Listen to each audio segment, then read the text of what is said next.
What's good, YouTube? And welcome to a giant curveball by Konami. Unlimited boxes of Power of the Elements have appeared at the distribution level. Now, if I'm sweaty, I'm losing my voice. I just finished working out and my voice has been going. So if I stop to take a little bit of a drink, do forgive me because there's so much to break down in here. Ban list implications are huge if they're going to be pushing this set once again. And a lot of people are selling their tier limit stuff here in the cold winter market, waiting to pick it back up for the WCQ season if they have to. But they're hoping that banlists will do some work, that they can be playing something else, that other cards come out that power creep a little, but tier lament until the megatons have to sell do seem to be around. So, what's the source, John? What's happening here? Unlimited booster boxes. This is GTS distribution. This is actually a source we use quite often on the channel and has been highly reliable, and they're taking people's money right now for this order, meaning it should be very much so a real order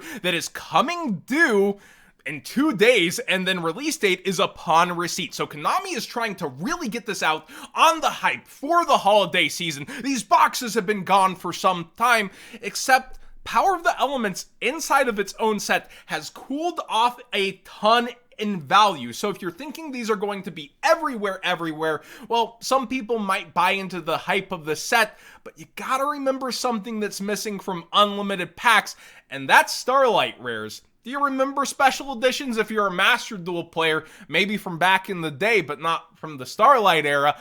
There were no Starlights in unlimited packs, and Konami stated there would be no unlimited Starlights. So with this set being unlimited, we can also kind of assume that there should not be Starlights unlimited in here, and we do click on the set description, it's seeming that there is not a mention of that word Starlight. It's not there, although most set descriptions aren't going to bother with that too.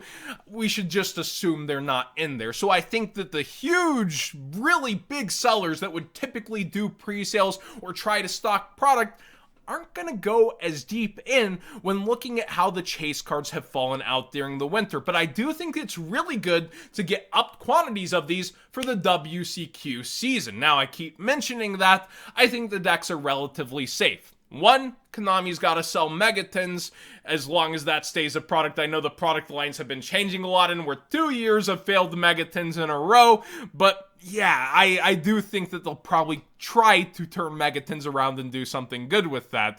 Two, despite the falling prices, things will heat back up as we head towards that WCQ season if these decks are still relevant. And what leads me to believe that is that the OTS Pack 21 that's releasing in February is going to have ultimate rares for Sprite, Tier Lament, and Kostira. Okay, I'm murdering the name. Level 7, rank 7 deck where Fenrir's doing work. You know what I'm talking about now. So, these three decks have ultimate rares, and it's likely that Konami is trying to create a triangle or square format for this WCQ to where there might be light slaps on the wrist, but nothing that really takes the decks out and also takes away from them selling future reprints of these cards. If you've been around Konami's cycle, you should know this. But again, I know there's tons of Master Duel players who are newer to the game that hasn't seen these kind of cycles, so I do want to dig in deeper for them. And then also talk about the value of the set, because the set itself, the booster boxes have a market price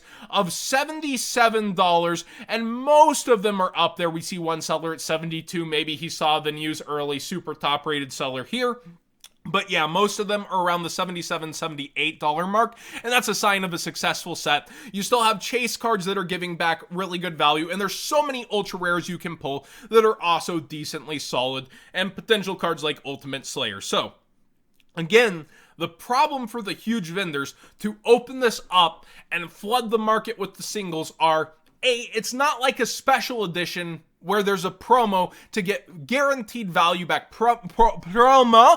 I've forgotten about that word for a bit. I keep, the closest things we got were sleeves and mavens to a promo card or a guaranteed value back out of your product, which is maybe another part of why Mavens is doing so well. But when we look at unlimited boxes, there's nothing like that. You're going back in for RNG, and if they want $60, $65 for the boxes, I think a lot of people will pay a little bit extra, not only for the chance at the Starlights, but also that first edition stamp. Also, how big of a difference is that first edition stamp? Immediately, usually not too much. On the very top end of the meta cards, maybe about $5 when people just want an accessible version of the card. It really takes time past the initial reprints for Megatons and them sticking around for there to end up with a pretty big gap in price, and usually that's generic cards rather than archetypal that get past that $5 to $7 gap for first edition. And if we're talking rogue decks that are towards the bottom here, like,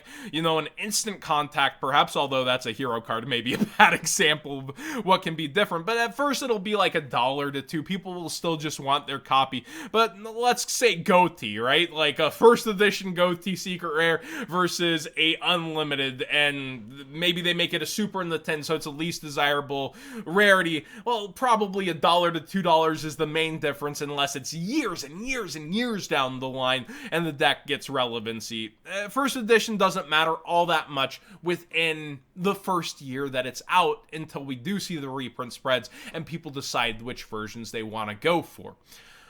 I think that this, overall, besides being a bit of a cash grab, is still a good move for the player base. It helps put this product out there for order on one of the hottest sets, especially for a metagame that Konami seems to have its eyes set on for the WCQ season. Again, I want you, if you're trying to think about going back in on this, to remember estimated value pulled chop up versus the singles that are out there right now in the cold winter market, where if you're buying 2 boxes, well, that's basically over. You could get a playset of Sprite Blue and other stuff. You can get better than you're likely to be pulling, and you don't have a chance at the Chase Lottery Starlight that you might be wishing you saw.